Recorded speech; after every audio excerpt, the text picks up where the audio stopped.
j'ai ce stress des marchés cotés que quand tu achètes sur les marchés cotés, je trouve qu'il y a un double sujet, c'est est-ce que c'est une belle boîte et est-ce que c'est le bon moment.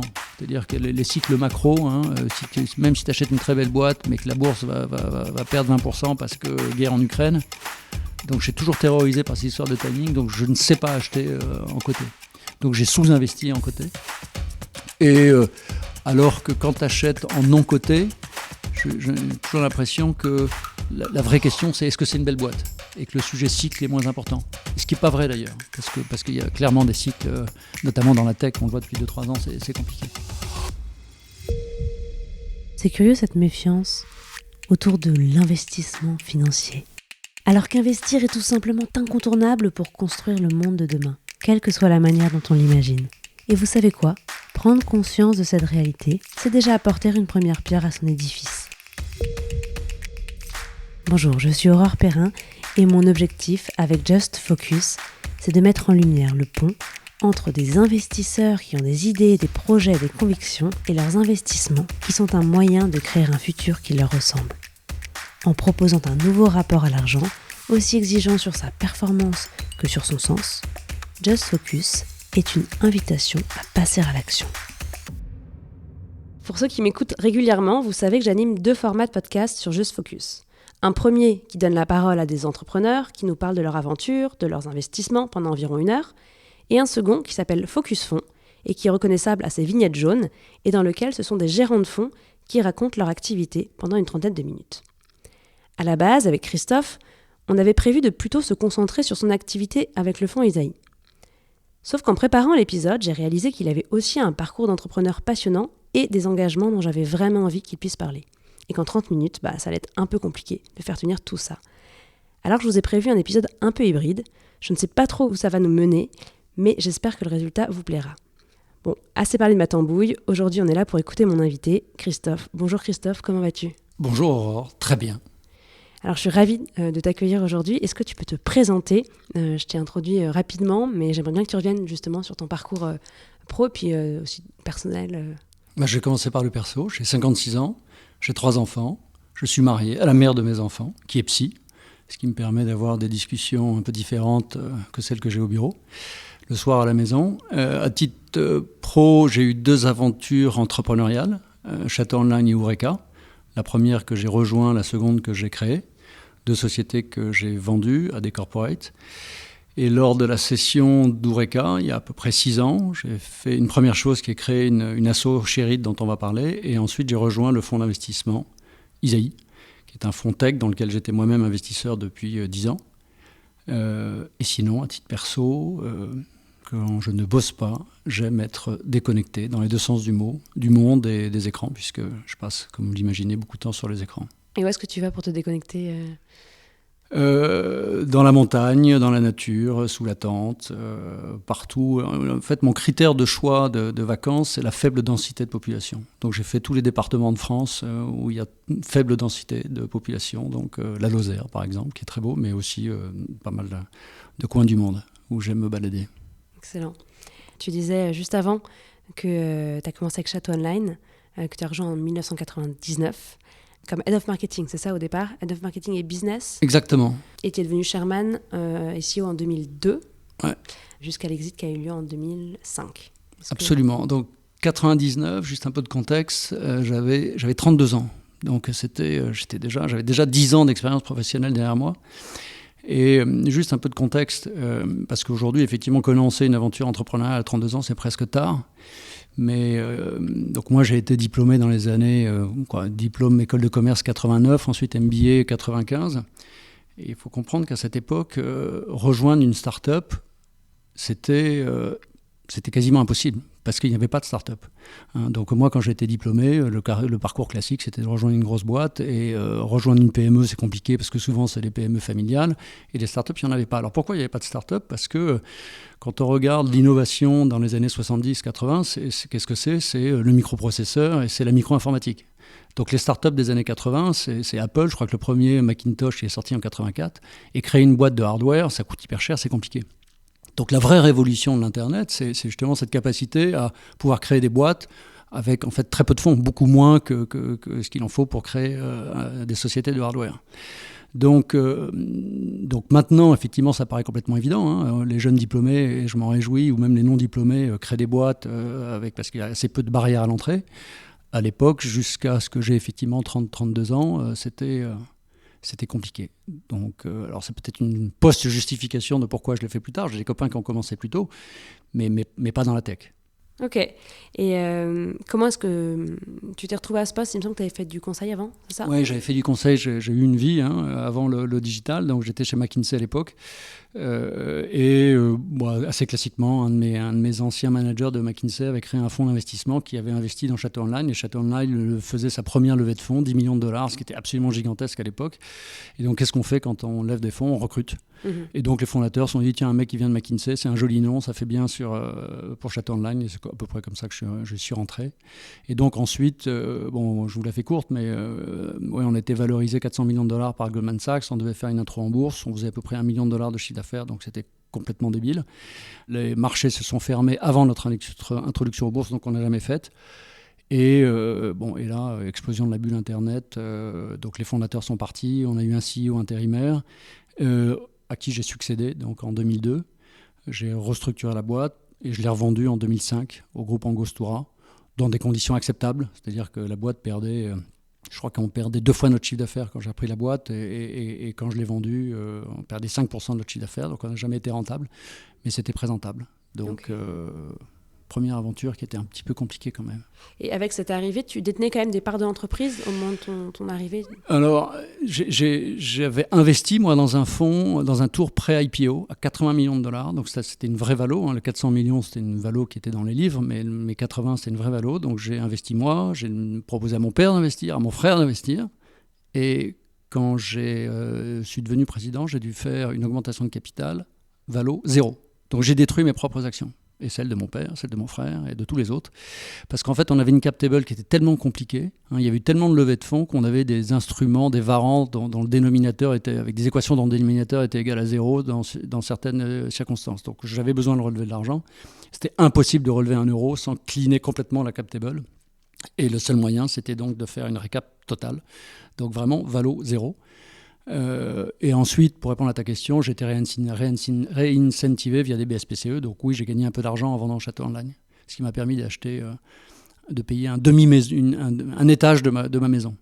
Et quand tu es parti, du coup, il y avait une forme de soulagement, ou c'était vraiment pour toi le bon moment? Alors, soulagement, quoi.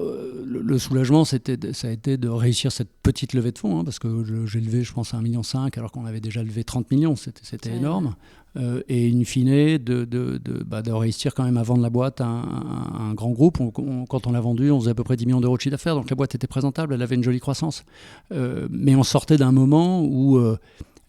alors que les investisseurs pleuraient pour entrer chez Chateau Online, on avait un tour de table qui était absolument hallucinant. Il y avait les plus beaux fonds, les plus belles banques. En 2002, les investisseurs nous expliquaient que l'Internet, ça servait à rien et que le vin, c'était pas bon. C'était aussi dur que ça. Donc le fait de l'avoir restructuré et vendu dans des conditions acceptables, il y avait 5 actionnaires qui, in fine, sur la cap table, et sur les 5, il y en a 3 qui ont gagné de l'argent, dont un family office qui était mon premier actionnaire dans la boîte suivante. Donc oui, ça, c'était quand même une fierté. Et tu as suivi un petit peu ce qui s'est passé avec Chateau Online par la suite, parce que j'ai cru voir qu'il y avait des sujets de liquidation judiciaire qui avaient suivi. Oui, donc on a vendu un grand groupe qui s'appelle Angostura, qui est le 5e plus grand groupe de wine and spirit mondial, qui fait 1 milliard, qui n'en a pas fait grand-chose, qui l'a gardé pendant 8 ans et qui a fini par revendre la société à 1855. Et en fait, le problème, c'était chez 1855, qui était un de nos concurrents. Et ce concurrent, il vendait des vins en primeur sans les acheter. Ce qui n'est pas illégal, mais extrêmement dangereux. Donc, quand le marché des primeurs s'est retourné, les vins en primeur, c'est les grands vins de Bordeaux, que je ne vais pas vous noyer dans le détail, à un moment, il a été totalement out of cash. Et donc, il a planté pour plusieurs dizaines de millions d'euros de clients qu'il n'a jamais livrés. Des clients qui avaient payé leur vin, acheté leur vin, et qui n'ont pas été livrés 1 an, 2 ans. Bon. Et donc, il est parti au tas, et il a emmené Chateau Online avec lui. Mais en toute sincérité, Chateau Online n'avait absolument rien à voir avec avec ce qu'a fait 1855. Ok, ouais, parce que les vins en primeur, c'est tous les crus qui sont prévendus en fait avant même d'être exactement. collectés. Okay. Qui sont encore en barrique. Oui, Quand les vendanges sont au mois de septembre, au mois de mai de l'année suivante, les vins sont vendus en primeur, alors qu'ils sont encore en barrique et ils sont livrés 2 ans plus tard. Mais les clients payent au mois de mai, donc 2 ans avant de les recevoir. Donc tu te fais de la trésor gratos pendant 2 ans, mais c'est extrêmement dangereux. Oui. Parce que 2 ans plus tard, quand tu dois livrer tes vins, il faut les racheter. Et si tu les rachètes plus cher que ce que tu les as vendus, pas simple, pas compliqué de faire les maths, ça marche pas. Oui, effectivement. C'est effectivement un marché très particulier qui est drivé par une demande extrêmement forte, en fait. C'est ça qui permet ce mécanisme. Écoute, pas cette année. Le marché des vins de Bordeaux a perdu 30% cette année. Donc, malheureusement, c'est pour les Bordelais, là, en ce moment, c'est extrêmement compliqué. Je sens que tu es resté passionné de vin, quand même. Écoute, c'est un marché en fait qui est extrêmement dur pour les distributeurs. On pense que c'est un produit de luxe, donc on dit produit de luxe égale grande marge. Et en fait, quand tu es distributeur de vin, tu as cette espèce de paradoxe que comme tu n'apportes pas beaucoup de valeur, c'est-à-dire si tu vends une bouteille de Moët 1 euro plus cher que ton concurrent, tu la vends pas. Donc les marques que tu vends sont plus fortes que ta marque de distributeur. Et du coup, les marges sont très faibles. Et donc, dans le retail, pour gagner de l'argent, il faut avoir des bonnes marges. Et encore plus en e-commerce. Donc ça, je ne le savais pas quand je suis rentré chez Château en Inde. Je le savais quand j'ai repris la présidence de la boîte. Mais c'est un business qui est extrêmement compliqué. Et en France, il n'y a aucun e-commerçant de vin qui a véritablement réussi. En Allemagne, il y en a. En Angleterre aussi. Parce que les marges sont plus élevées, parce que c'est des vins du Chili, d'Amérique du Sud, etc., sur lesquels les marges sont bien plus élevées. Et donc tu sors de Château Online, et tu m'as dit, ça m'a amusé, comme late founder, tu crées Houreka, tu avais 40 ans, c'est ça ? 40 ans, donc ouais. Alors moi, je ne t'aurais pas qualifié comme tel à 40 ans, je trouve qu'on est encore très jeune, et c'est même très pertinent de lancer une entreprise à 40 ans. Mais tu lances Houreka, la petite chouette orange. Comment est-ce que t'es venue cette idée ? Comme souvent sur un problème perso, donc je vends Château en Inde, je gagne un peu d'argent, j'achète une maison, je fais un 3e enfant et je crée Houreka. Donc ça fait 3 choses un peu compliquées la même année. Et pourquoi j'ai créé Houreka ? Parce que quand j'ai acheté ma maison, je voulais installer une pompe à chaleur et une cheminée. J'avais une cheminée qui ne marchait pas dans la maison que j'achetais. Et donc je suis allé sur Google, je suis tombé sur des forums. Et là, le forum, c'est la jungle absolue, quoi. Tu comprends absolument rien. On t'explique, oui, ma grand-mère elle a une pompe à chaleur, c'est génial, etc. C'est l'enfer, le forum. Et donc, je me suis dit, donc on était en 2007, c'était le début de Google. Le Google, on entrait sur le web via Google à partir de 2005, 2004, 2005. Et donc, il y avait un déficit de contenu de qualité sur Google à cette époque. Il y avait des forums, essentiellement des forums et des articles à droite à gauche. Donc, j'ai fait un truc tout bête, c'est que j'ai fait comme une maison d'édition. J'ai créé un guide de la pompe à chaleur, un guide de la cheminée. On en a fait 400 comme ça, du contenu de bonne qualité. Donc c'est comme si on mettait des que sais-je ou du Wikipédia spécialisé sur 400 sujets. Et avec un business model qui est assez bon, c'est-à-dire c'est du contenu froid. C'est pas du contenu chaud comme des journalistes, c'est-à-dire que quand tu écris un article de journal, il est obsolète en 48 heures. Donc l'heure que tu as passée à l'écrire, elle s'amortit sur 48 heures. Quand tu écris le guide de la pompe à chaleur, de l'assurance vie ou des plantes, tu l'amortis sur 10, 20 ans ou 30 ans. Donc c'est ce qu'on appelle le contenu froid et c'est un business model de pub. Parce que quand tu es sur un site sur la pompe à chaleur, c'est pas par passion de la pompe à chaleur, c'est que tu veux acheter une pompe à chaleur. Et ça, pour les marques, ça a beaucoup de valeur parce que savoir identifier... justement sur des sujets aussi précis, identifier les acheteurs, ça a beaucoup de valeur. Et justement, comme c'était un usage qui était encore très novateur, les marques, elles avaient quand même déjà des budgets de pub à allouer. Oui, attends, non, on était quand même en 2007-2008, il y avait déjà, la pub sur le digital était déjà forte. Ok. Et ça a duré 4 ans, Houreka, c'est ça ? Alors, ça a duré jusqu'à la revente. J'ai fait avec Houreka l'inverse de Château en Inde. Château en Inde, on avait levé beaucoup d'argent, on était très connus, journal de 20 heures, machin, etc. On n'a jamais été rentable. Et avec Houreka, donc j'ai levé très peu d'argent. On a été rentable au bout de 9 mois. Et bon, alors d'ailleurs, je pense que c'était une bêtise. J'ai pas du tout marketé la marque. D'ailleurs, au début, on s'appelait Comprendre Choisir, qui était une marque nulle. On a fini par le changer en Houreka, qui était un petit peu mieux. Je l'ai vendu au bout de 4 ans au groupe Page Jaune Solocal pour développer le marché, le chiffre d'affaires sur la pub locale. Notre premier marché, c'était la pub nationale, donc Leroy Merlin. Et la pub locale, c'est les plombiers et les chauffagistes. Et ça a très bien fonctionné, puisqu'on a multiplié par 3 le chiffre d'affaires en 3 ans grâce à la force de vente Solocal. Et tu avais fondé ça tout seul ? Oui. Ouais, ok. Ok. Et qui est-ce qui écrivait les contenus? C'était avec des rédacteurs? Pas des journalistes, des spécialistes. Donc le guide de la pompe à chaleur, il a été écrit. C'est un vrai métier d'édition. Donc on allait chercher un chauffagiste qui ne sait pas écrire, mais qui vous donne. Et puis ensuite on fait relire, réécrire par un journaliste qui connaît bien le SEO. Et ensuite on fait corriger par un éditeur, etc. Il y a tout un process. Et tu vois, écrire un site, ça nous coûtait à peu près 10 000 euros. Ce qui est pour, 150 pages. Donc c'est à la fois beaucoup, parce qu'aujourd'hui on crée du contenu gratuit, mais c'était du contenu de très bonne qualité, et générer à peu près 25 à 30 000 euros de pub par an. Donc tu investis une fois 10-15 000 et tu génères 25 000 euros de pub pendant 10, 20 ou 30 ans. Donc c'est un modèle très rentable. Vous faisiez quoi comme chiffre d'affaires? On est arrivé à 10 millions d'euros de chiffre d'affaires, 3 millions d'EBITDA. Donc c'est du chiffre d'affaires pub, donc c'est 100% de marge. Donc c'est pas gigantesque, les chiffres d'affaires dans la pub sont, alors bon, sauf quand on est Google. Et c'était en 2016-2017. Ok. Et tu disais tout à l'heure que ça s'était vraiment bien harmonisé avec Solocal en termes de partage d'expertise. Moi, j'ai souvent des retours d'entrepreneurs qui vendent à des grands groupes et puis qui peuvent parfois prouver une forme de désillusion au moment de l'intégration. Toi, c'est plutôt une intégration qui a été réussie? Ouais, ça s'est hyper bien passé. Sincèrement, je te dis x3. Tout le monde était content. Moi, j'étais content parce que j'ai bien vendu, parce que j'ai touché 95% de mon earn-out. Et Solocal, le chiffre d'affaires a été multiplié par 3, je te dis, en 4 ans. Donc, sincèrement, ça a bien fonctionné. Des très bonnes synergies. Là où on a eu un problème, c'est que Solocal était sous LBO. Ça a été hyper compliqué pour eux. Donc, ils se retrouveraient vraiment en grosse crise financière. Et nous, on était une petite filiale d'un groupe qui allait tout d'un coup très mal. Donc être une petite filiale d'un groupe qui va bien, tout va bien, mais être une petite filiale d'un groupe qui va mal, c'est compliqué. Et en plus, c'était un moment où moi, il fallait que je parte. Je suis déjà resté un an et demi au-delà de mon earn-out. Donc ce qui est triste, c'est que je suis parti. La boîte a continué, ils ont fini par intégrer tous les contenus d'Oureka sur Solocal, sur le site Page Jaune. C'est encore comme ça aujourd'hui. Parce que ça coûte beaucoup moins cher pour eux que d'entretenir un autre site. Donc bon, c'est un peu triste, un peu dommage. Alors ceci dit, est-ce qu'on aurait survécu à ChatGPT? Pas sûr.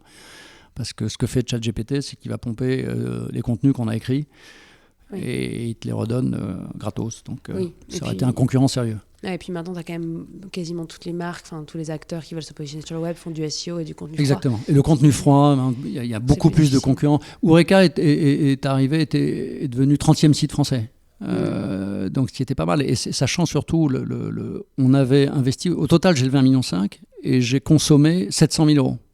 Donc ça a été extrêmement capital efficient. Donc c'est pas un énorme succès. Il y a plein de boîtes qui sont bien plus belles qu'Oureka, bien sûr, mais en termes de capital efficiency, franchement, c'était un bon retour sur investissement. Ouais, complètement. Et tu as vu une grosse différence entre la direction générale d'une entreprise que tu n'avais pas créée et la direction d'une entreprise que tu as créée? Toi, est-ce qu'il y a des... Alors déjà, il y a deux questions dans ta question. La première, c'est être DG. Pour la première fois, moi j'étais DG à 34 ans pour la première fois de ma vie d'abord de Château Online. Donc le fait d'être premier de cordée, oui, ça change. Il y a vraiment une vie avant, après. Donc ça, et c'est pour ça que j'ai pris le job. Même si je savais que le business model de Château Online était compliqué, l'opportunité d'être DG à 32 ou 34 ans, c'était chouette. Ensuite, ma boîte versus Château Online, je pense que la différence, c'est que tu vois, j'ai hérité de Château Online, entre guillemets, et si ça se passait bien, je pouvais dire que c'était grâce à moi. Si ça se passait mal, je pouvais dire, de toute façon, c'était pourri. Quand c'est ta propre boîte, tu peux pas dire ça. Si ça se passe mal, c'est pour ta pomme. C'est ta totale responsabilité des 50 salariés que tu as embauchés, de l'argent que tu as levé auprès de tes copains et des investisseurs. Donc je me suis senti beaucoup plus... Chez Château Online, ça a été hyper dur. J'ai toujours très bien dormi. Chez Oureka, ça a été hyper smooth. J'ai quand même pas bien dormi, notamment dans la phase pré-revenu. Quand tu investis et que tu n'as toujours pas 1 euro de chiffre d'affaires et que tu as les coûts, et puis là, quand tu commences à faire des revenus, tu dis, c'est pas débile. Mais l'histoire a été smooth, donc j'ai quand même finalement pas mal dormi. Ouais, ça a l'air, effectivement, quand tu en parles, alors... Peut-être que c'est parce que tu étais un late founder aussi. Non, mais je pense que ceci dit, que ce soit pour l'intégration dans un grand groupe, que ce soit aussi pour la capacité à prendre du recul par rapport à ce que tu fais, le fait que tu ne l'aies pas fait tout de suite en sortant d'école joue aussi beaucoup. Parce que je trouve aussi un recul. Oui, je pense qu'on a le cuir un peu plus épais. Alors, ce que je n'ai pas dit aussi, c'est que juste après la création, là, j'ai créé en 2007, en 2008, il y a les subprimes. Donc, faire un enfant, créer une boîte, vendre sa maison, racheter une autre avec un crédit relais entre les deux et les subprimes qui arrivent en plein milieu, bon, il y a eu quand même quelques mois un peu chauds. Ouais, oui, ça, effectivement, ça forge le caractère. Tu as eu du coup une vie d'entrepreneur qui a duré quasiment 20 ans, bout à bout. Aujourd'hui, tu travailles avec un fonds. Je me posais la question, est-ce que tu as le même niveau d'autonomie aujourd'hui ? Et est-ce que, tu vois, pourquoi est-ce que tu t'es pas dit je vais relancer une autre boîte après et tu as plutôt préféré partir dans cette direction ? Ouais, comme toujours, de toute façon, c'est un peu le résultat de rencontres, de discussions. Donc, moi, j'ai rejoint Isaïe. D'abord, je les connaissais bien. Isaïe, vous savez, c'est un fonds d'entrepreneurs donc, qui a levé de l'argent, notamment auprès de 400 entrepreneurs. Pas que, ces 400 entrepreneurs, c'est 50% du total des montants levés. Et le reste, ce sont des institutionnels. Mais donc, je les connaissais déjà depuis 10 ans. Et j'ai eu... en fait, j'avais envie... donc j'avais 50 ans à l'époque, puisque j'en ai 56 aujourd'hui, le reste de ma vie professionnelle, de mettre de la tech sur des vieux métiers, plutôt que d'innover encore. Alors c'est peut-être pas très ambitieux, mais quand tu crées une boîte, tu as deux risques. Un risque stratégique, quand tu crées une boîte et que tu innoves, tu as deux risques. Un risque stratégique, est-ce que mon idée est bonne ? Et un risque d'exécution, est-ce que je vais réussir à exécuter ? Et je trouvais qu'il y avait énormément de valeur à mettre de la tech sur des vieux métiers où tu as moins de risques stratégiques. Tu vois, tu crées un courtier en assurance digitale, est-ce que le courtage en assurance, est-ce que les gens ont besoin d'assurance ? La réponse est oui. Alors, tu as d'autres sujets stratégiques, mais la grosse question, tu as une réponse. J'ai eu cette discussion donc, avec Pierre Martini, qui avait créé le fonds de private equity d'Isaïe. Donc private equity, c'est on n'investit pas dans le venture, on investit dans les boîtes un peu plus mûres. Il était en train de commencer la levée du second fonds et c'était une des thèses qu'il voulait développer. Et donc c'est comme ça qu'on a commencé à discuter et je trouvais que c'était malin parce que je pense que c'est un métier dans lequel tu te bonifies avec l'âge. L'entrepreneuriat, je suis pas sûr. Mes copains qui ont fait leur troisième boîte à 50 ou 55 ans, c'est dur. T'as pas forcément envie de recommencer à zéro et à faire le ménage dans les bureaux, comme quand tu le fais au début de la création d'une boîte. C'est clair. Top. Et justement, pour parler un peu plus de cette seconde vie, on va accueillir Pierre, qui est notre expert Sapiens et qui va creuser un peu plus en détail ce que tu fais avec Isaïe aujourd'hui. Bonjour Christophe. Bonjour Pierre. Enchanté. De même. Merci Aurore pour la transition. Sur une partie peut-être qui a un enjeu non négligeable, c'est qu'est-ce qui se passe une fois qu'on a perçu une certaine somme d'argent, après une belle success story, qu'est-ce qu'on en fait ? On a l'habitude d'appeler cela avec nos clients un choc patrimonial. Est-ce que toi, tu as été bien accompagné en amont pour anticiper la structuration ? Est-ce qu'il y a eu tout à faire ? Est-ce que tu t'y intéressais avant ? Non. La réponse est non, parce que ce choc patrimonial, déjà, on s'y prépare pas, parce qu'on n'est pas sûr qu'il va arriver. Moi, la session de Chatelaine, lapsus, d'Oureka, elle a duré 1 an. Donc, bien sûr, j'y pensais, mais j'étais absolument pas préparé. Quel a été ton premier réflexe, alors, suite à cette perception d'argent, surtout quand on sait les derniers mois administratifs et la bataille avec celui qui potentiellement acquérit la société et tout le stress associé. Alors, je pense que pour répondre à ta question, il faut donner un petit peu de contexte sur c'est quoi ma perception de l'argent. Et deux petites anecdotes. Donc, la vente d'Oureka a duré 1 an et j'en avais absolument pas parlé à ma femme parce que je ne savais pas du tout si ça allait avoir lieu, etc. Bon. Et donc, 1 semaine avant le closing, donc là, j'étais sûr que ça allait se faire. Bon, il se trouve qu'on déjeune tous les deux. On était, je ne sais plus où, en Normandie, je crois. Et donc, je lui dis, écoute, voilà, Pascaline, jeudi prochain, je vends ma boîte. Et elle me dit, ah tiens, je suis hyper content pour toi. Et by the way, Anna, qui est notre fille, j'ai parlé à son prof de chant, blablabla. Bla. Donc, elle ne me pose aucune question. Elle ne me dit pas, ah bon mais en gros, elle ne me dit pas, mais c'est combien, quoi. Et la deuxième anecdote, c'est que 6 mois plus tard, c'est mon anniversaire, et elle m'offre un cartable et un réveil. Et c'était un acte manqué total. Elle n'avait pas du tout réfléchi au truc. Donc, les deux messages, et c'est pour ça que je pense qu'on est toujours mariés, c'est une espèce de désintérêt total pour l'argent. Et le deuxième message du cartable et du réveil, c'est la vie continue, quoi. Ça ne change pas grand-chose. Bon, je pense que ma perception de l'argent, Une fois que j'ai touché cet argent, c'était pas de me dire « Ah super, je vais changer mon niveau de vie, etc. » C'était une espèce de soulagement ça y est, je suis à l'abri, je peux mettre ma famille à l'abri si j'ai un pépin.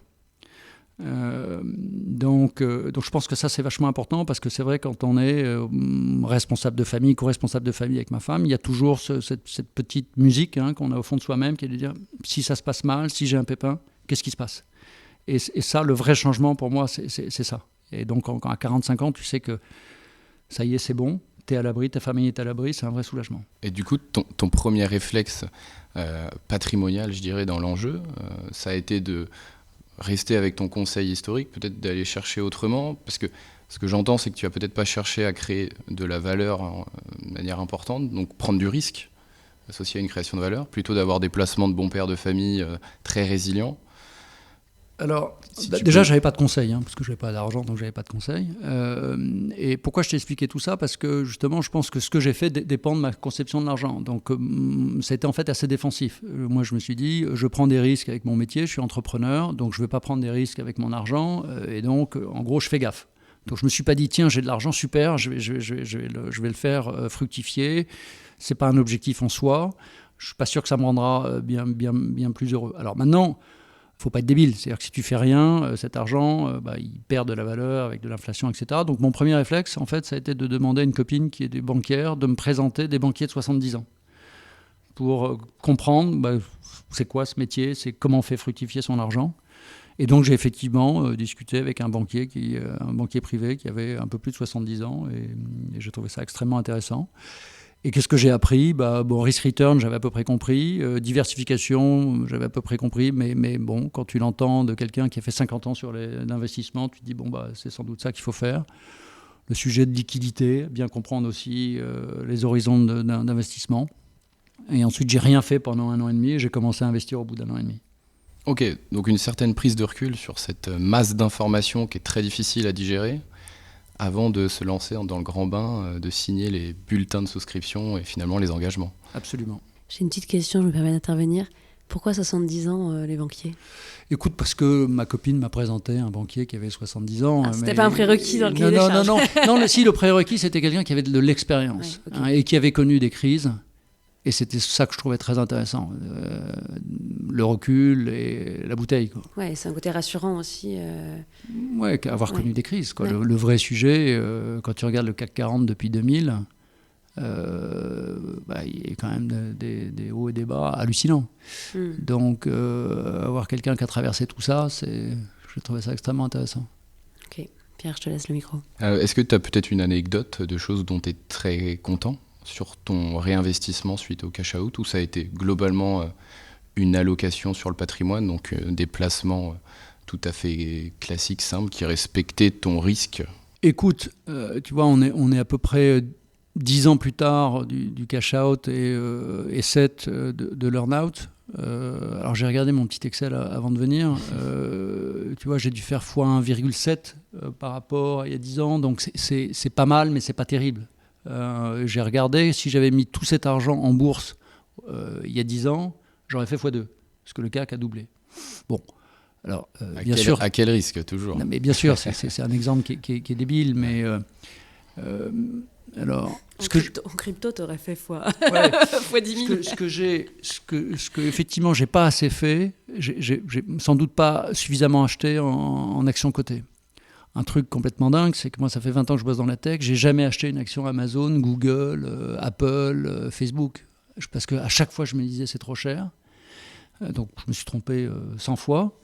Et puis, j'ai ce stress des marchés cotés que quand tu achètes sur les marchés cotés, je trouve qu'il y a un double sujet. C'est est-ce que c'est une belle boîte et est-ce que c'est le bon moment ? C'est-à-dire que les cycles macro, même si tu achètes une très belle boîte, mais que la bourse va perdre 20% parce que guerre en Ukraine... Donc, je suis toujours terrorisé par cette histoire de timing. Donc, je ne sais pas acheter en côté. Donc, j'ai sous-investi en côté. Et alors que quand tu achètes en non-côté, j'ai toujours l'impression que la vraie question, c'est est-ce que c'est une belle boîte ? Et que le sujet cycle est moins important. Ce qui n'est pas vrai d'ailleurs. Parce qu'il y a clairement des cycles, notamment dans la tech, on le voit depuis 2-3 ans, c'est compliqué. Ok, Très intéressant. Et sinon, j'ai diversifié IMO, Oblig, la totale. Donc c'est pas mal. J'ai des copains qui sont bien meilleurs que moi sur ce sujet-là. Mais je dors bien la nuit. C'est l'intérêt du non-coté d'ailleurs, c'est que t'as pas ton cours tous les jours. Donc, c'est une volatilité qu'on voit moins. Exactement.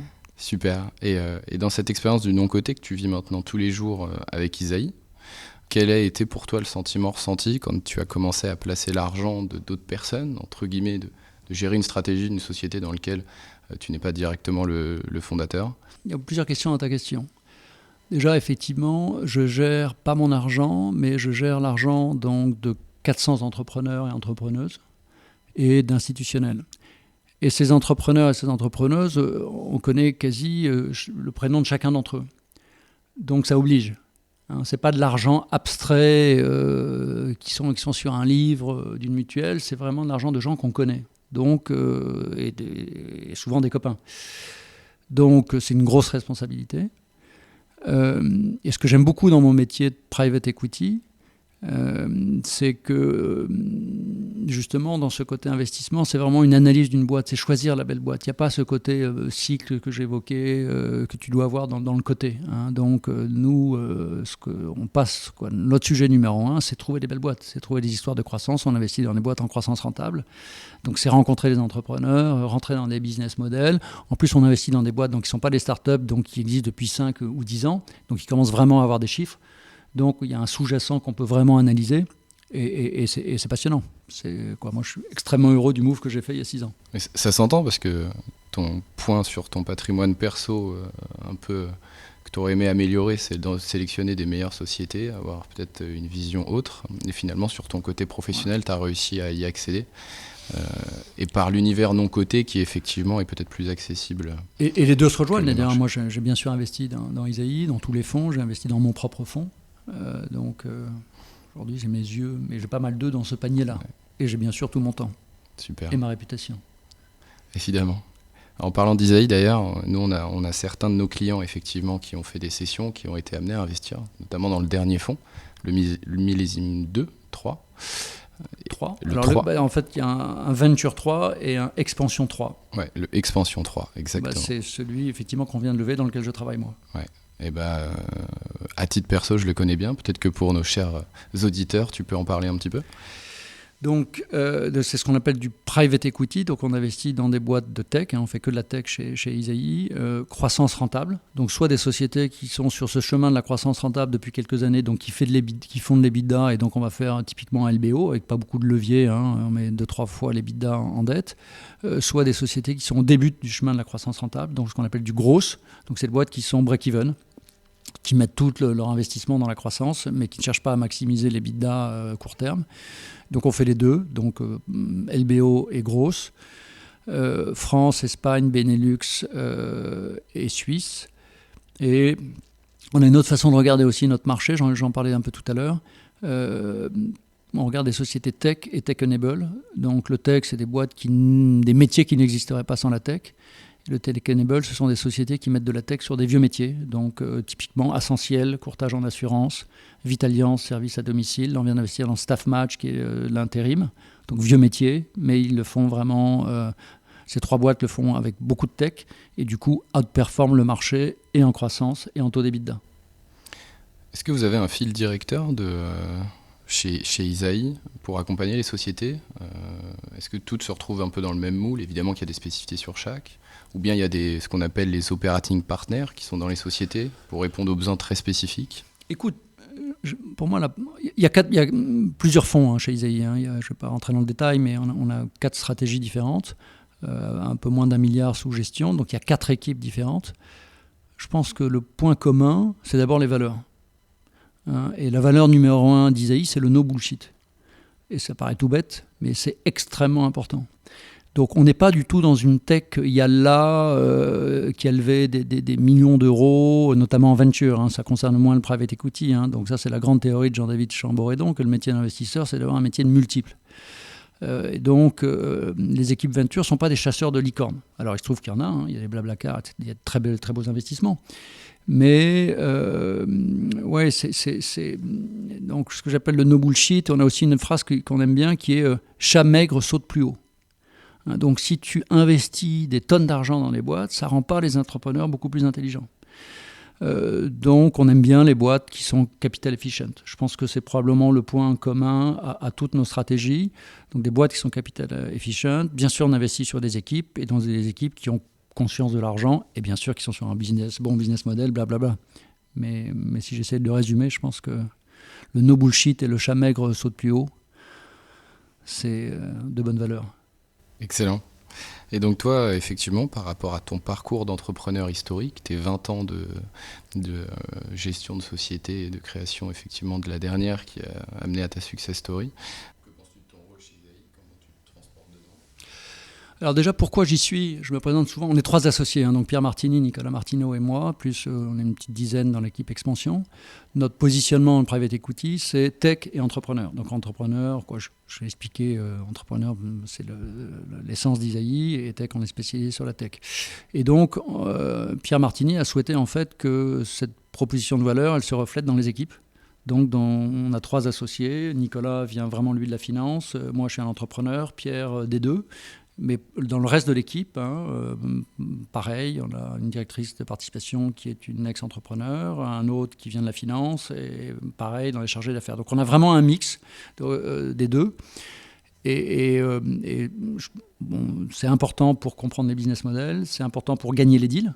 On est dans un métier qui est très compétitif. On est toujours, très souvent dans des business avec des banquiers, ce qu'on appelle intermédiaires, donc en concurrence avec d'autres fonds.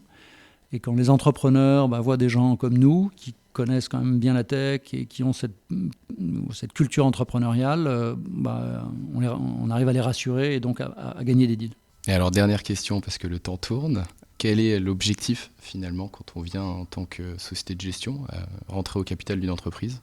L'objectif financier? Ça y est, la fameuse question sur les perfs, les objectifs et les perfs. Alors, les objectifs sont différents selon les stratégies. Donc, je vais répondre pour la nôtre, Isaïe Expansion, Private Equity. Nous, quand on investit, on se dit, l'objectif, c'est de faire x3 sur notre investissement. Donc, en investissant, on puisse sortir 300 en minimum, on va dire 4 ans. 4-5 ans. Alors maintenant, c'est une moyenne. Et l'objectif, il est plus important sur les sociétés, ce que j'appelais grosses, qui sont des sociétés un peu plus risquées, et peut-être un peu moins sur des sociétés un peu plus matures, un peu moins risquées. Mais la moyenne, c'est à peu près ça. Et on a fait 10 investissements sur le fonds 2, Isaïe Expansion 2, et on a fait déjà 3 sorties, x3, x3,1, x4. Donc on est totalement dans cet objectif. Et d'ailleurs, avec ces 3 sorties, on a rendu 80% de l'argent qu'on a levé. Donc là, on est en train d'en faire une 4e. Donc ensuite, ça sera que de la plus-value.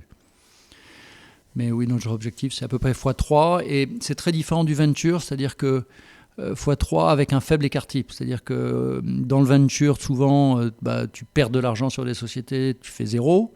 Et en revanche, tu fais x10, x15 sur d'autres.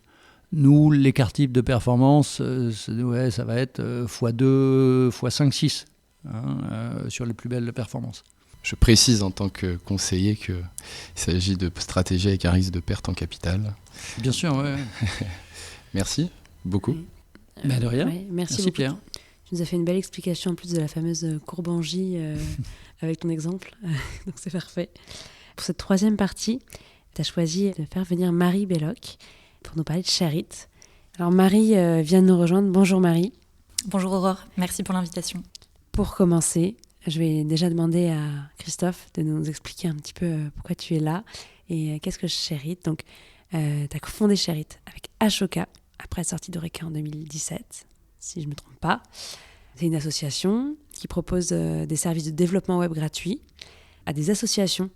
Tu m'as expliqué en préparant cette interview que c'était un espèce de petit Accenture gratuit pour les assos. Alors tout petit. Alors j'aimerais bien que tu nous en parles, que tu nous expliques pourquoi tu as fait cela. Qu'est-ce qu'Ashoka aussi, parce que je pense que c'est pas forcément connu de tous. Et puis que tu nous expliques effectivement, et puis Marie complétera parce que c'est vraiment elle qui est dans l'opérationnel, mais qu'est-ce que vous faites avec Share It au départ et puis aujourd'hui? Alors Marie est là parce qu'elle est cofondatrice avec moi et Guilhem de Share It et qu'elle le dirige au quotidien. Donc c'est très naturel qu'elle vous explique le what et le how, et moi je vais essayer de me concentrer donc sur le why, pourquoi est-ce qu'on a créé Sherit.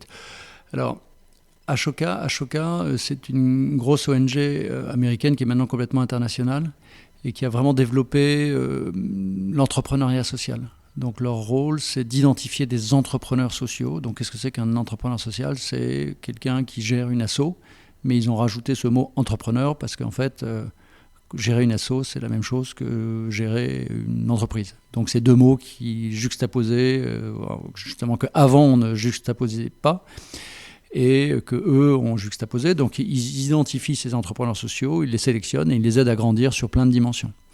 Et Ashoka a été introduit en France il y a une vingtaine d'années par quelqu'un que je connais, Olivier Kayser, qui est un ancien de McKinsey et qui a appelé des ex-McKinsey entrepreneurs pour l'aider à lancer ça. Et c'est là que j'ai rencontré mes premiers entrepreneurs sociaux et c'est des gens incroyables.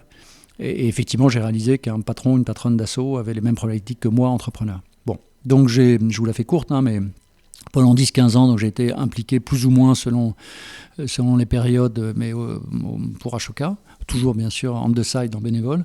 Et quand j'ai vendu Eureka, une des premières choses que je fais, c'est rappeler à Ashoka, Arnaud Moureau, qui était le patron à l'époque, en disant écoute, où est-ce que t'en es ?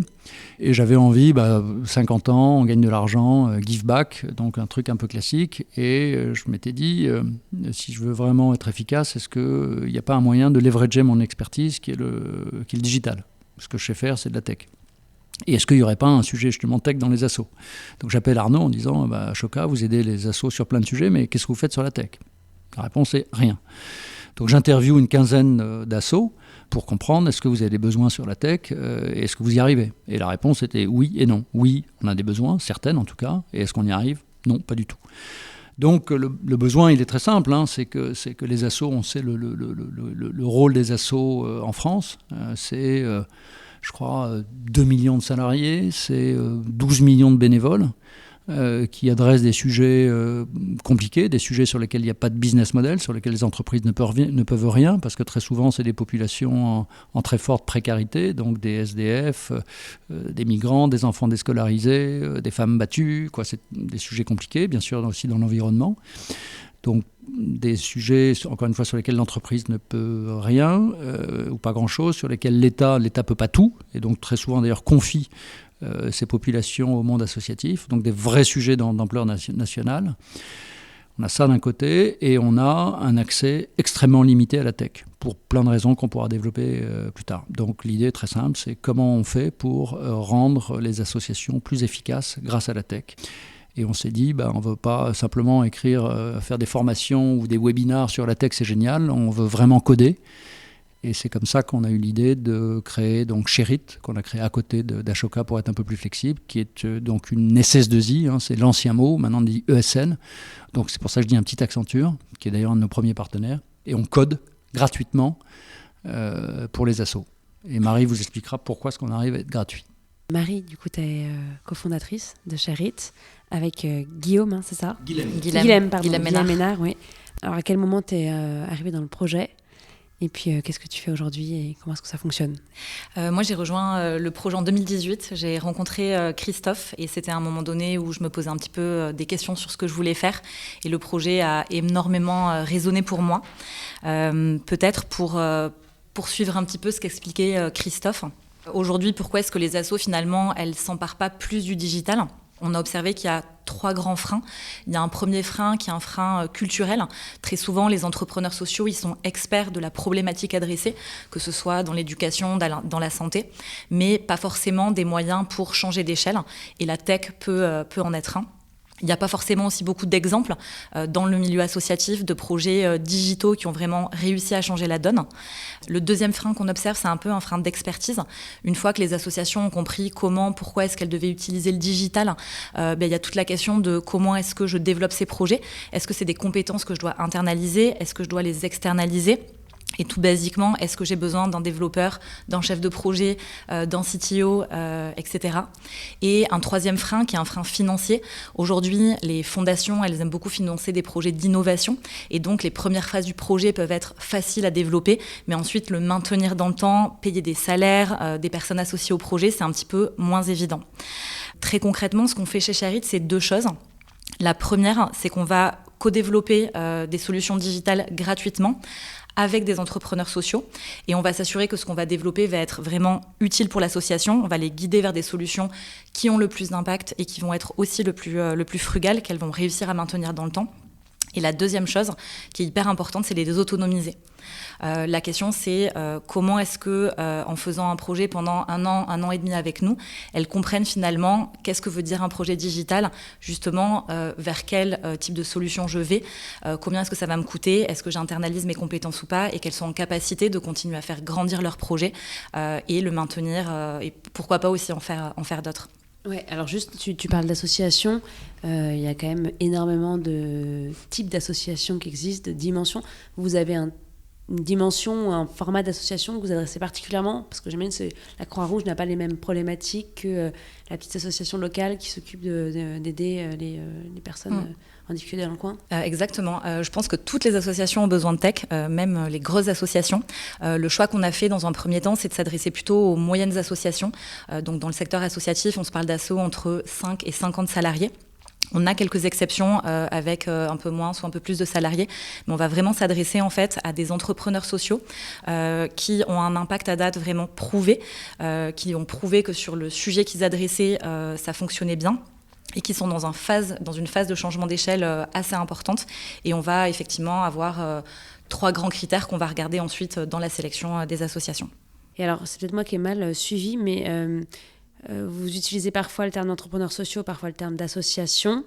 Vous aidez des entrepreneurs sociaux forcément, parce que c'est un statut qui est un peu différent, il me semble, juridiquement parlant. Vous, c'est un critère pour entrer, c'est d'être une entreprise sociale et solidaire. Alors nous, le critère, c'est justement d'être une association d'un point de vue juridique. On est attaché au terme d'entrepreneurs sociaux parce qu'on s'adresse vraiment à des personnes qu'on appelle des changemakers, qui est un terme Ashoka, et d'aller vraiment en fait sourcer des entrepreneurs sociaux qui comprennent extrêmement bien une problématique et qui vont essayer de la résoudre à la racine. Peut-être que je peux te donner un exemple un peu plus parlant. On a travaillé avec Jean-Marc Potvin qui a fondé Entourage. Et donc, il est venu nous voir avec une problématique qui était de se dire, en fait, dans la société actuelle, avoir un travail, c'est un facteur d'intégration extrêmement fort. Et lorsqu'on n'a pas de boulot et qu'on en cherche un, on est souvent aussi très éloigné de ces mondes-là. Ce qui fait que vous et moi, demain, on va trouver un job. C'est probablement notre réseau. Et donc, il s'est aperçu que des personnes en grande précarité, notamment des personnes dans la rue, n'avaient pas forcément accès à ce réseau-là. Et donc, ils ont fait une petite expérimentation dans lequel ils ont créé en fait des binômes de personnes avec des parcours un petit peu atypiques, avec des coachs qui pouvaient justement les accompagner à refaire leur CV, leur lettre de motivation et les mettre en relation avec des entreprises pour trouver un job. Ils sont venus nous voir à un stade où ils nous ont dit en fait on est hyper contents, on a permis à 10 personnes d'aller vers un job ou vers une formation, et notre question maintenant c'est de se dire comment on adresse les 300 000 personnes qui sont aujourd'hui dans la rue et qu'on arrive à en toucher en tout cas une plus grande partie. Et donc, on s'est posé ensemble en se disant quels vont être les différents leviers. Et un des leviers, c'était le digital. Et c'est justement la création, on a créé avec eux la première version de la plateforme Entourage Job, qui permettait justement de créer ces binômes plus facilement. Après, la tech peut pas tout. Et donc, effectivement, c'est dans la vraie vie que ces personnes se rencontrent et que la suite va se créer. Mais donc, aujourd'hui, c'est plus de 500 personnes qui ont été accompagnées et c'est 70% d'entre eux qui ont ou trouvé un job ou qui sont allés vers une formation. Donc, c'est vraiment ce type d'exemples qui sont assez convaincants pour nous en nous disant finalement, si les associations, les entrepreneurs sociaux arrivent à résoudre des problématiques à plus grande échelle, c'est finalement des millions de personnes qui vont être impactées. Et donc, la tech, c'est un levier parmi tant d'autres pour tenir cet objectif-là. Donc, si je comprends bien, vous avez tout type d'association, enfin, il n'y a pas de secteur spécifique que vous pouvez aider, il faut vraiment qu'il y ait juste ce besoin web, que je comprenne bien sur la partie ressources. J'imagine que derrière, il faut les créer, ces solutions. Donc, vous contribuez, vous êtes combien, vous, aujourd'hui, chez Sharit ? On est une 60aine au total, on est 13 salariés et on fonctionne, je le développerai peut-être après, avec le mécénat de compétences. Et donc on a 35 personnes à temps plein sur du long cours qui sont dédiées par des cabinets comme Accenture, comme Octo, mises à disposition gratuitement pour nous, mais sur du long cours pour justement développer ces projets. Et donc nous, on va un peu avoir un rôle de traducteur, de coordinateur, parce que c'est finalement deux mondes qui parlent très peu, ce monde de la tech et ce monde des assos. Et donc nous, on va permettre à tous ces acteurs-là de travailler ensemble. Et on a également des mentors, typiquement Christophe Houpinel, un profil assez classique, qui vont coacher, accompagner les projets aussi sur des enjeux un peu plus strat et macro. La collaboration avec les ESN, elle se fait de la manière suivante. C'est en gros, vous pouvez avoir de l'impact avec les assos si vous travaillez avec les assos de la même façon que vous travaillez avec vos propres clients. Et vous travaillez avec vos propres clients à temps plein et sur longue période, par opposition au vendredi après-midi ou à l'intercontrat. Donc certaines des ESN avec lesquelles on collabore, comme Accenture, faisaient ça d'ailleurs avant l'existence de Sherit. Et nous, ce qu'on fait maintenant, c'est qu'on va démarcher d'autres ESN pour les convaincre de ce modèle. Alors c'est un modèle assez coûteux, c'est-à-dire que les développeurs et les chefs de projet que nous envoient Wavestone, Octo et Accenture et tous les autres ESN, ils sont payés. Ils ont payé, et bien sûr, c'est un vrai job pour les développeurs. D'ailleurs, ils adorent bosser chez nous. Mais c'est la condition pour avoir de l'impact. On n'aurait jamais fait de start-up avec des développeurs qui bossent que le vendredi après-midi ou qui changent tous les 2 mois. Pour les assos, c'est pareil. C'est pas trop difficile de trouver des personnes qui seraient OK pour travailler, c'est-à-dire que des Accenture, des Octo, ils prennent volontiers certains de leurs salariés pour peut-être un an, 2 ans, parce que pour eux c'est quand même un coût, c'est eux qui payent leur salaire, on est d'accord pendant ce temps-là. Absolument. Ouais. Effectivement, c'est une vraie volonté, je pense, de la part de l'entreprise de s'investir. Je pense qu'il y a 2 enjeux principaux. Le premier, c'est une vraie volonté d'avoir une sorte de give back et d'agir avec une vraie cohérence avec leur sujet cœur de métier, de se dire comment est-ce que je mets la tech au service de l'intérêt général et de projets qui ne toucheraient pas forcément via leurs canaux traditionnels. Et ensuite, il y a un deuxième vrai enjeu sur leur politique RH, leur politique ESG aussi, d'engager les collaborateurs. Nous, on effectue un vrai suivi. Une mission chez Sherit, c'est une mission comme chez un client classique. Et donc, elle s'inscrit pleinement en fait, dans le parcours de montée en compétence des collaborateurs, de rétention des talents. Et donc, et ça ne peut fonctionner que parce que c'est win-win. Ils y trouvent aussi leur compte et nous, c'est effectivement extrêmement utile pour nous. Mais bien sûr, pour les ESN, c'est un coût important. Et donc ils le font, je pense, beaucoup aussi par sincérité, parce qu'ils sont convaincus de l'impact que ça a. Quand tu vois l'impact sur les projets associatifs, c'est quand même incroyable. Et comme le dit Marie, en interne, les salariés de ces ESN qui vont chez nous adorent. Ils font des super projets, communication interne. Aujourd'hui, pour être une ESN, War for Talent, il faut pouvoir recruter, donc pouvoir communiquer aux équipes en interne qu'ils font des vrais trucs. Ça a beaucoup de valeur. Et je suis curieuse, tu me disais qu'il y avait 13 salariés. Comment est-ce que vous, pour le coup, vous êtes rémunérés? Parce que je vois bien comment on finance les développeurs. Et vous gagnez de l'argent en tant que structure aussi avec Sherit?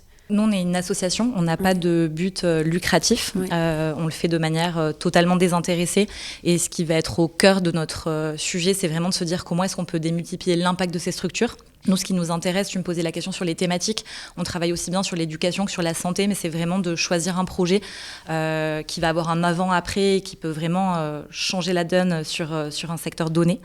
Et donc, nous, aujourd'hui, on a la chance d'être financés par principalement des fondations, aussi des fonds d'investissement, comme Google par exemple, qui vont accepter il y a différentes modalités d'engagement, mais ou de financer Sherit au global, ou alors de venir soutenir des projets déjà existants, ou justement d'aller chercher des projets innovants sur des thématiques particulières. Donc c'est sur la base de dons d'entreprises plutôt. C'est du don défiscalisé. Un financement classique d'assaut. On est financé par des fondations, donc des fondations corporate qui payent les salaires. On a, nous, nos coûts, c'est effectivement les 13 salaires évoqués par Marie. Et donc, c'est des fondations corporate, c'est des fondations familiales. Et aujourd'hui, c'est quoi vos enjeux avec Sherit ou vos objectifs, peut-être à court, moyen terme, plus long terme d'ailleurs? On a 2 objectifs. Le premier objectif, c'est d'avoir plus d'impact. Et le deuxième, c'est d'accompagner plus d'associations. Et donc d'aller vraiment développer les partenaires existants. À la fois les partenaires financiers qui vont soutenir financièrement Sherit, mais aussi les partenaires en mécénat de compétences qui vont nous mettre à disposition des chefs de projet, des développeurs. Et donc, sur la partie vraiment recherche de fonds, la manière dont on travaille, c'est qu'on est vraiment agnostique sur ce qu'on va proposer. Peut-être que quelque chose que j'ai pas suffisamment spécifié, c'est qu'on a un deuxième métier qui est un peu le mini Accenture, comme l'expliquait Christophe, mais notre premier métier, c'est la sélection d'entrepreneurs sociaux. Et donc, on a tout un process extrêmement rigoureux pour s'assurer de venir sélectionner les associations sur les bonnes thématiques. Et donc, ce qu'on apporte aux financeurs, c'est vraiment la garantie d'aller sur des projets dans lesquels on va vraiment aller développer ce qui nous paraît pertinent. Pour vous donner un exemple, donc, on intervient sur toute la chaîne de valeur d'un projet tech, du cadrage jusqu'au déploiement. Et donc, on a un super projet qu'on a accompagné qui s'appelle Staying Alive, qui a pour objectif de sauver plus de vies. et notamment sur les arrêts cardiaques, parce qu'aujourd'hui, c'est 50 000 personnes qui meurent en France d'arrêts cardiaques, et c'est un chiffre qui pourrait drastiquement diminuer s'il y avait des défibrillateurs un peu partout et si plus de personnes étaient formées. Et donc, eux, ils ont une communauté de 200 000 bénévoles qui sont en capacité d'intervenir avant les premiers secours. Et donc, il y a une étude d'impact qui a été démontrée que ça permet de sauver 2 fois plus de vies lorsqu'il y a une intervention d'un de ces bénévoles. Et donc, eux, lorsqu'ils sont venus nous voir, ils sont venus nous voir en nous disant on voudrait développer une nouvelle fonctionnalité qui est d'intervenir en cas d'urgence, de tsunami, etc. Et donc, il y a toute une recherche utilisateur qui a été effectuée avec nos partenaires en mécénat de compétences, avec nos équipes en interne et nos mentors pour justement essayer de comprendre les problèmes. Et on s'est aperçu que ce n'était pas du tout un sujet. Et que le sujet, il était plutôt de comment est-ce qu'on mobilise mieux cette communauté de bénévoles et qu'on s'assure qu'en fait, ils sont en capacité d'intervenir sur tout le territoire et d'augmenter le nombre de bénévoles. Et donc, en fait, on a complètement twisté l'idée de départ pour en faire quelque chose qui soit vraiment utile. Et donc, peut-être juste un chiffre. Aujourd'hui, on a développé le projet il y a 6 mois. Il y a 100 000 bénévoles en plus sur la plateforme. C'est évidemment pas du tout attribuable uniquement à Charit. C'est un travail collaboratif et le résultat de tous. Mais c'est un petit peu ça qu'on va garantir aux fondations, de s'assurer qu'en fait, ou sur un portefeuille de projets existants, on va vraiment mettre le doigt là où il faut, démultiplier l'impact. Et ça, le gros avantage également, c'est qu'on peut le faire pour 1/3 du prix. Puisque le levier qu'on a avec le mécénat de compétences, là où ça pourrait coûter 3 fois ce prix-là avec un autre partenaire, nous, on peut le faire. Le fait d'être gratuit, ça nous permet aussi de dire non et d'aller vraiment vers des choix qui vont servir tout le monde parce qu'on n'a pas forcément d'intérêt là-dedans. Le fonctionnement, oui, c'est hyper intéressant. C'est s'il y a un arrêt cardiaque, par exemple, place de l'Étoile, quelqu'un appelle le 18, donc les pompiers. Donc les pompiers vont faire 2 choses. Ils vont tout de suite envoyer un camion de pompiers et tout de suite mettre une alerte sur Staying Alive. Et s'il y a quelqu'un qui est géolocalisé, donc place de l'Étoile, il peut intervenir en 30 secondes. Et donc faire le massage cardiaque avant que les pompiers arrivent. Et les 2-3 premières minutes sont hyper importantes. Incroyable. Très simple. Ouais, très simple, mais génial, exactement. Okay, et vous avez combien d'associations aujourd'hui On a accompagné 94 associations et c'est à peu près 1000 projets qui sont étudiés depuis le départ du projet. Ok, ouais, donc avec une grosse sélectivité quand même. Ouais, on passe notre temps à expliquer à des assos qu'elles n'ont pas besoin de faire de tech. Parce que souvent elles arrivent avec des fausses idées et soit elles n'en ont pas besoin, soit elles ne sauront pas la maintenir, donc ça ne sert à rien de les embarquer sur des trucs compliqués. En fait, on est pour le coup, et même vis-à-vis des partenaires qui nous font confiance, sur de l'investissement très dérisqué. C'est-à-dire qu'on veut s'assurer que ce qu'on va développer va être utile. En fait, quand on est une association, on n'a pas le droit à l'erreur. Dans le secteur classique, on peut se permettre de faire des tests, de tester des choses et que ça ne fonctionne pas. Quand on est une association, il y a un don qui est effectué et donc on attend vraiment ce retour sur investissement, qui n'est pas un retour sur investissement classique, mais il y a vraiment cette volonté de se dire, en fait, si je vais mettre 1 euro dans le projet ou si je vais y mettre une ressource à un moment donné, c'est vraiment qu'à la fin, je vais être sûre de trouver quelque chose qui va changer la donne. Je vois que l'heure tourne et j'ai une question chacun à vous poser. Ma question, c'est la même, mais je vais la personnaliser un petit peu parce que j'aime bien demander à la fin de ces entretiens, c'est un conseil à chacun. Et alors, on va commencer avec Marie. Alors, mais je vous la donne à tous les deux. C'est un peu la triche parce que Christophe aura plus de temps pour préparer sa réponse. Vous avez le droit d'intervertir si vous voulez. Marie, j'aimerais bien que tu donnes, peut-être s'il y a des gens qui sont dans des associations ou dans le secteur associatif qui nous écoutent, un conseil justement pour identifier si oui ou non on a quelque chose à creuser, un potentiel tech à explorer, quels sont un peu les filtres justement quand vous dites, vous expliquez à des associations qu'elles n'ont pas besoin de tech, au contraire comment elles pourraient passer à l'échelle avec de la tech, quelles sont un peu les bonnes questions à se poser, quels conseils à donner à ces associations qui se posent cette question-là. Et Christophe, plutôt par rapport aux entrepreneurs, est-ce que toi qui as justement vécu l'entrepreneuriat sur finalement beaucoup de coutures différentes, est-ce que tu as un conseil à donner à ces entrepreneurs ? Je pense que les assos n'ont pas à devenir expertes de pourquoi, comment la tech. C'est pas l'enjeu. Je pense qu'elles, il faut qu'elles se concentrent sur ce qu'elles font, qui est de se dire je connais très bien les problématiques des personnes qui sont dans la rue et c'est un problème d'isolement. Et ensuite, d'aller voir des professionnels, d'aller voir des experts qui vont pouvoir les conseiller, les challenger et leur dire parmi toutes les possibilités que tu as le fait de constituer une communauté de bénévoles, mais tu as peut-être aussi le fait de créer un réseau social. Et donc, je dirais que la tech, pour moi, c'est un moyen et ça doit absolument pas être une finalité. Et donc, je leur prendrai pas, entre guillemets, la tête avec ça, mais j'irai plutôt leur conseiller d'aller voir des acteurs autour d'eux qui sont en capacité vraiment de les conseiller et qu'elles parlent plutôt de l'enjeu qu'elles veulent résoudre, de la problématique qu'elles veulent résoudre ou des ambitions qu'elles veulent atteindre, parce que c'est pas toujours qu'une question de chiffres. Il y a aussi beaucoup une question de comment est-ce qu'on accompagne mieux ces personnes. Donc, je leur dirais plutôt d'aller bien s'entourer en entendant qu'elles montent en compétences et qu'elles puissent vraiment développer une culture digitale. Ok.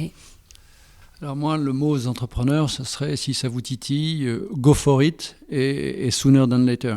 Donc le go for it, qu'est-ce que ça veut dire ? Alors je pense qu'aujourd'hui, lancer sa boîte, avant de lancer sa boîte, on a peur de l'échec. Et l'échec, aujourd'hui, c'est OK, c'est accepté. Donc il y a beaucoup moins de risques peut-être qu'il y a 20 ou 30 ans. Donc, et l'autre chose, c'est qu'il y a beaucoup plus d'allers-retours aujourd'hui entre les grosses boîtes et les startups. Donc c'est pas parce que vous quittez votre boîte, votre salaire, que si jamais vous plantez, vous ne pourrez pas y revenir. Au contraire, d'ailleurs, même les grosses boîtes apprécient et valorisent cette expérience entrepreneuriale. Donc on peut faire des allers-retours. Alors bien sûr, on ne se lance pas pour faire un échec, on se lance pour faire un succès, mais quand on se lance, on a souvent peur de l'échec. Donc go for it, n'ayez pas peur, allez-y. Et go for it parce que c'est une aventure humaine complètement dingue.